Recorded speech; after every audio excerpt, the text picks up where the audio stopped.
अगर आप ये नहीं करोगे तो आपका आत्मकल्याण नहीं होगा। इसका मतलब है कि भगवान के लिए समय नहीं है, इसका मतलब है हम पे अपने आत्मकल्याण के लिए समय नहीं है, खुद ही के लिए समय नहीं है।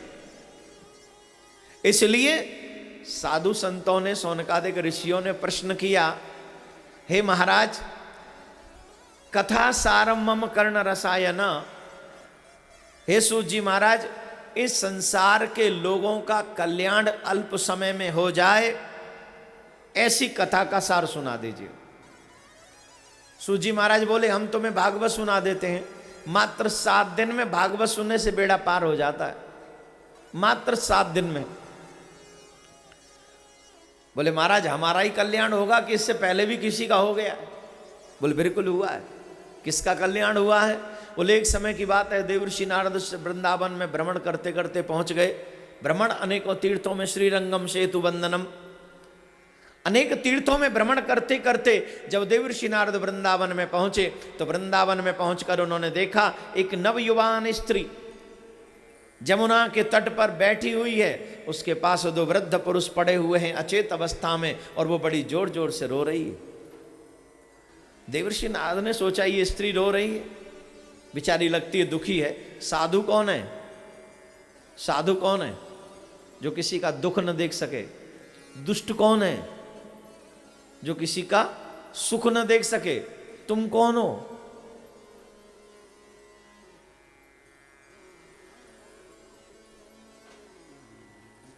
मैं कुछ कहे हैं, हम कुछ न कहे आपसे, सिर्फ पूछ न रहे हैं आपसे, बोलिए ना। जो किसी का दुख न देख सके वो साधु, और जो किसी का सुख न देख सके वो दुष्ट। Who are you? वो तो दोनों ही है महाराज। जब अपने रिश्तेदार खुश होते हैं तो हमें भी तसल्ली मिलती है, और जब पड़ोसी सुखी होता है तो बड़ा टेंशन बा हो जाता है महाराज।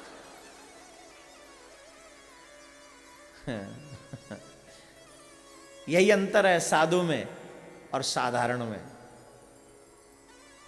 साधु में और साधारण में यही अंतर है। साधु किसी का दुख नहीं देख सकता, जब भी किसी को दुखी देखता है तो वो कोशिश करता है कि मैं इसकी हेल्प कर दूं, मैं इसकी मदद कर दूं। और साधारण सिर्फ अपने लिए जीता है। मेरे भाई बहन, आप जो यहां सीनियर लोग बैठे हैं उन्हें मालूम होगा, आज से 25-30 साल पहले लोग अपने बारे में जितना सोचते थे पूरे गांव के बारे में उतना ज्यादा सोचते थे, पूरे मोहल्ले के बारे में सोचते थे। अगर गांव में कोई भी बीमार हो जाता तो पूरा गांव उससे पूछने जाता था, भैया कैसे हो? और आजकल खुद का बाप बीमार हो जाए ना और अच्छा खासा पैसा हो तो ड्राइवर को कहेंगे भाई ले जाइए बाबू को दिखा लीजिए डॉक्टर पे। ड्राइवर जाता है, बेटा नहीं जाता है। क्यों? बेटा चला जाएगा तो काम कौन देखेगा? कितना बदल गया इन 30-35 सालों में। जमाना बदला है कि नहीं? बोलिए क्यों? इन 30-35 सालों में हम ज्यादा मॉडर्न हुए। इससे पहले तो हम सिंपल थे, इससे पहले तो पूरा भारतीय संस्कार थे हम में, पूरे कल्चर था हमारे अंदर। जब से हमने पाश्चात्य कल्चर अपनाना शुरू किया है, जब से हमने पैसे के पीछे दौड़ना शुरू किया, I am not against of money, but इस पैसे के लिए पागल हो जाना और सिर्फ पैसे के लिए दीवाना रहना और सिर्फ पैसे के लिए जीना, ये कोई अच्छी बात है क्या? Money is not everything. ये कुछ साधन इकट्ठा करा सकती है, लेकिन मम्मी अगर मां ना हो तो पैसा मां दे सकता है, बेटा ना हो तो ये पैसा बेटा दे सकता है, कोई ना हो मेरे आंसू पहुंचने वाला ये पैसा दे सकता है? कुछ नहीं दे सकता।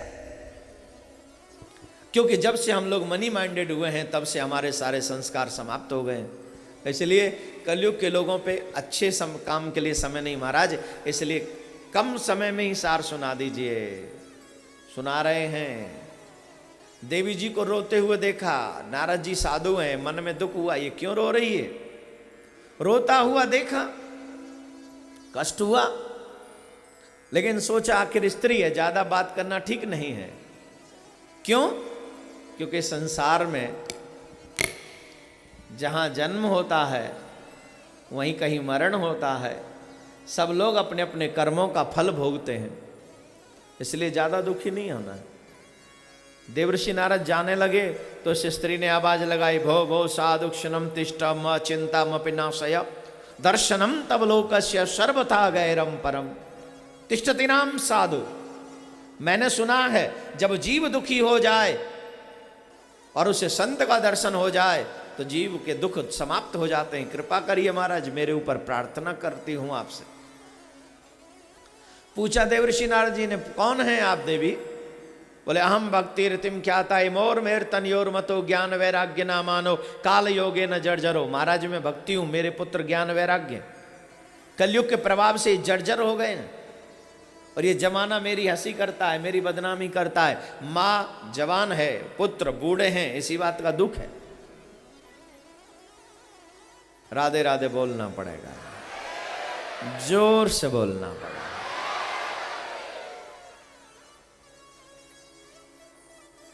देवर्षि नारद ने उपाय किया कि ज्ञान वैराग्य का दुख दूर हो जाए, लेकिन नहीं हुआ। अंत तो गत्वा देवर्षि नारद सनकादिक ऋषियों से मिले और उनसे पूछा, महाराज कृपा करके बताइए ज्ञान वैराग्य का कल्याण कैसे होगा। तो उनको श्रीमद् भागवत कथा श्रवण कराई गई और श्रीमद् भागवत कथा जब उन्होंने श्रवण की, वो भी कहाँ, हरिद्वार में, कनखल में, और वहां भागवत सुनकर ज्ञान वैराग्य का कल्याण हुआ। बोलो राधे राधे। गौकर्ण धुंधकारी की कथा भागवत के महात्म्य में आती है। आत्मदेव नामक एक ब्राह्मण, जिनके घर में कोई पुत्र नहीं और इस संसार में गृहस्थ में अगर हम लोग चले जाएं, शादी अगर हो जाए और शादी होने के बाद अगर हमारा पुत्र ना हो, संतान ना हो, तो दुनिया वाले बड़े, कोई कुछ कहता है, कोई कुछ कहता है। शादी होने के बाद हम सभी चाहते हैं कि एक पुत्र तो हो ही जाए, चाहे जैसा भी हो, चाहे जैसा भी हो, बस एक पुत्र होना चाहिए। और जिसके पुत्र नहीं होता वो, हम एक बात पूछेंगे आपसे, जिनके पुत्र नहीं है वो तो दुखी है, निश्चित तौर पर दुखी है, लेकिन जिनके पुत्र हैं क्या वो सुखी हैं?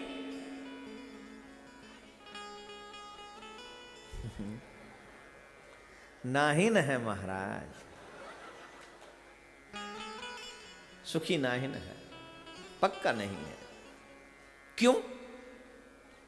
हम तो सोचते थे एक पुत्र होगा सुखी हो जाएंगे, चार हो गए तो भी सुखी नहीं। एक सेठ जी की कथा याद आ रही है मुझे, अगर आप पे टाइम हो तो बता दें।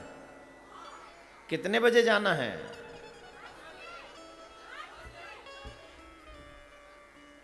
हमारा फॉल्ट नहीं है ना कथा लेट करने का।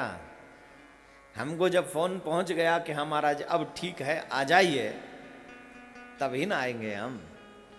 आज थोड़ा पहला दिन था तैयारी में, क्योंकि बहुत बड़ी तैयारी है, देर हो गई। तो मैं तो कल का आया हुआ, मुझ पे तो कोई काम था नहीं दूसरा। हमारी कौन सी फैक्ट्री तो जिसको देखने गए थे हम तो फ्री न हैं यहाँ। तो हम तो बस आने का फोन का इंतजार के तैयार है तो आ जाएंगे। तो हम थोड़ा आज का व्यवस्था था इसलिए लेट हो गए, लेकिन कल से याद रखें टाइम टू टाइम 3 to 6 एकदम। 3 बजे से पहले आप यहाँ होने चाहिए, 2:30 बजे, 2:45 2:30 बजे, और 3 बजे ठीक कथा शुरू हो जाए और 6 बजे आरती करो और अपने घर जाओ, तुम भजन करो और हम करन दो, कोई टेंशन वाली बात नहीं है ना। आज थोड़ा सा मैनेज करना पड़ेगा टाइम, क्योंकि आज थोड़ा लेट हो गए। तो जहाँ तक ठाकुर जी, मैं भी कोशिश करूँगा 6 बजे ही कर दूँ, पर फिर भी जितना हो। का है ना, ताली बजा रहे बाबू।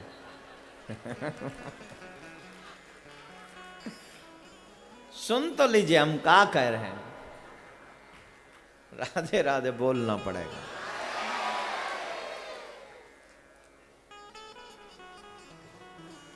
सुनिए ध्यान से। एक सेठ जी थे, अच्छे स्वभाव के थे, भगवान की सेवा करने वालों में से थे, साधु संतों का आदर करने वालों में से थे।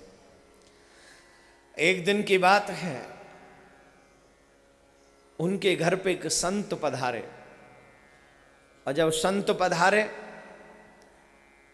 महात्मा जी की बहुत सेवा करी उन्होंने। जो महात्मा जी कहते वो तुरंत सेवा में हाजिर हो जाता। बहुत सेवा करी। साधु वहां पर कुछ दिन रुके, 2-4 दिन 10 दिन वहां रुके उनके घर में। और जब घर में रुके तो एक दिन महात्मा जी ने पूछा सेठ जी से, सेठ जी आपके पास पैसा कितना है? बोले 10,000। वो जानते थे सेठ जी बहुत पैसे वाले हैं, दुकान सुकान फैक्ट्री सैक्ट्री बहुत है, फिर भी सेठ जी बोल रहे हैं 10,000, तो बात समझ में नहीं आई। फिर भी महात्मा जी ने इग्नोर कर दिया, इट्स ओके, बुला दिए, ठीक है जो कह रहे हो सो सही है। कुछ दिन निकल जाने के, 2-3 दिन निकल जाने के बाद एक दिन फिर महात्मा जी ने सेठ जी को बुलाया और पूछा, सेठ जी बच्चे कितने हैं? बोला 1 बेटा है। जबकि महात्मा जी को पता था इसके 4 बेटा हैं। संत जी ने फिर भी उसे इग्नोर कर दिया, ठीक है। एक दिन संत जी ने फिर बुलाया 2-3 दिन बाद और पूछा, सेठ जी आपकी उम्र क्या है? बोले 10 साल। अब साधु बाबा से नहीं रहा गया, बोले उल्टे उल्टे सारे जवाब दे रहे हो, पागल समझते हो? अरे मुझे पता है आपके पास में बहुत सारा पैसा है, मैं आपसे पैसा नहीं लेना चाह रहा, मैं तो बस जस्ट फॉर नॉलेज मैं आपसे जानना चाह रहा था कि आपके पास धन कितना है। आपने कह दिया 10,000। मुझे मालूम है आपके बच्चे 4 हैं, फिर भी कहते हो 1। मुझे मालूम है कम से कम 60-65 साल के हो गए, फिर भी कह रहे हो 10 साल। तो सेठ जी ने दोनों हाथ जोड़ के बोले, महाराज मैंने कुछ भी गलत नहीं कहा, सब कुछ ठीक कहा मैंने। क्यों? कैसे ठीक है? अब जरा ध्यान से सुन लीजिएगा सेठ जी का जवाब, बहुत अच्छा आंसर है। सेठ जी ने कहा, महाराज आपने सही कहा कि मेरे 4 बच्चे हैं, लेकिन तीनों बच्चे बड़े नालायक हैं, कभी भी मेरी बात नहीं मानते। लेकिन एक ही बेटा है जो धर्म भी करता है, एक ही बेटा है जहां मैं कह दूं वहां खड़ा रहता है। इसलिए मेरी नजर में सिर्फ एक ही है, बाकी के 3 मेरे हैं ही नहीं, यही समझो। आपने देखा ये मकान बहुत बड़ा है, आपने देखा काम बहुत बड़ा है, भगवान ने मुझे बहुत पैसा दिया, इसमें कोई शक नहीं, लेकिन मैंने आज तक धर्म के काम में सिर्फ 10,000 रुपए लगाए हैं, और मेरे मतलब के सिर्फ वही हैं, बाकी के मेरे मतलब के नहीं। मेरी उम्र 10 साल मैंने बताई महाराज, ये भी सच है। मेरे 55 साल तो बेकार चले गए, 55 साल तक तो मैंने कभी अच्छा काम किया ही नहीं। बस 10 साल पहले से आपके सत्संग में भक्तों के पास जाने लगा हूँ, धर्म करने लगा हूँ, भजन करने लगा हूँ, और मात्र मेरी जिंदगी की यही 10 साल हैं जो मेरे काम आने वाले हैं, बाकी का बेकार है।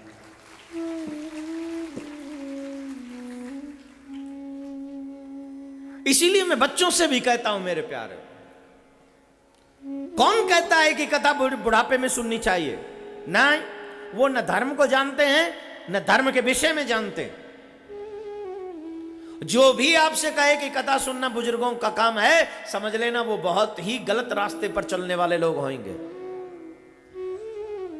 जितने भी लोग यहां पर बैठे हैं अथवा बच्चे बैठे हैं, हाथ जोड़ के प्रार्थना करूंगा, जिस दिन कथा का मतलब समझ में आ जाए, जिस दिन तुझे ये मकसद समझ में आ जाए कि तेरी जिंदगी का लक्ष्य क्या है, जिस दिन तुझे समझ में आ जाए कि हाउ टू लिव लाइफ, जिंदगी जीनी कैसी चाहिए, अगर ये जानने का मन करे, उसी दिन से मेरे ठाकुर की कथा सुनना शुरू कर देना, तुझे जिंदगी जीना आ जाएगा, तेरे उम्र काम आ जाएगा। उसी दिन से तेरी जिंदगी तेरे ऊपर मेहरबान हो जाएगी मेरे भाई, उसी दिन से। वो पैसा धन्य है जो धर्म में लगता है, वो समय धन्य है जो धर्म में लगता है, और वो बच्चा अच्छा है जो अपने माँ बाप के साथ साथ अपने धर्म को आगे बढ़ाता है। ऐसे लोग दुनिया में ज़्यादा नहीं होते, पर जितने भी होते हैं मेरे ठाकुर जी के करीबी होते हैं, बहुत करीबी होते हैं। कहते हैं ना, वो बड़े खुश नसीब होते हैं जो आपके करीब होते हैं। तो जो मेरे ठाकुर जी के करीब है, उसके अलावा कुछ और चाहिए क्या? कौन कौन चाहता है कन्हैया के करीब होना? हाथ तो न सब न उठा देंगे, हाथ उठाने में क्या जाएगा? चाहते हो तो एक नियम बना लो कि जब तक ये कथा हो, शुरू से लेकर एंड तक चाहे कुछ भी हो जाए, कथा का एक शब्द भी तुमसे मिस नहीं होना चाहिए। न जाने कौन सा शब्द तेरी जिंदगी का बेड़ा पार लगा दे, न जाने कौन सा शब्द। जोर से बोलना है, या तो बोलिए मत, बोलिए तो चकाचक कर दीजिए। हाँ, ये बात ऐसा न होगा तब ना आनंद आएगा। हाँ, क्यों हंसते हैं? गलत बोल रहे हैं, अच्छा नहीं ना लग रहा है? देखिए पीछे पाप पुण्य की लड़ाई चल रही है। राधे राधे बोलना न पड़ेगा। हम पटना आए थे ना, तब से हमको ये भाषा आ गई है, इसमें हमारा कसूर नहीं। हम पटना में आए थे, वहाँ कथा हुआ, देखा होगा आपने टीवी पे, देखे थे, तो वहाँ पर बहुत प्रेम से ए जी, क्या गजब लगता था जब बोलते थे ए जी चलना है ना कथा में। हाँ जी चलना है कथा में। बहुत आनंद आया बाबा। और तब से हम सोचे हैं कि जब बिहार जाएंगे इसी भाषा का इस्तेमाल न करेंगे। क्या बोलना पड़ेगा? ए जी, जोर से बोलना पड़ेगा।